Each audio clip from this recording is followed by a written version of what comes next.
Zaburi y'121. Uhoraho ni umuvunyi w'umuryango we. Amaso yanjye nyahanze impinga y'imisozi, mbese nzatabarwa n'uvuye he? Ubuvunyi bwanjye buturuka kuri Uhoraho waremye ijuru n'isi. Ntazareka intambwe zawe zidandabirana, umurinzi wawe ntasinziriye. Oya, umurinzi wa Isirayeli ntasinziriye, ntanahunyiza. Uhoraho ni we murinzi n'ubwikingo bwawe, ahora akurengera mu rugendo. Bityo ntuzicwa n'izuba ry'amanywa cyangwa umwezi wa nijoro. Uhoraho azakurinda ikibi cyose, anakurindira amagara yawe.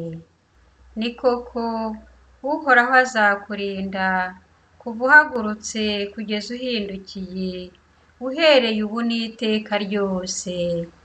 Amina.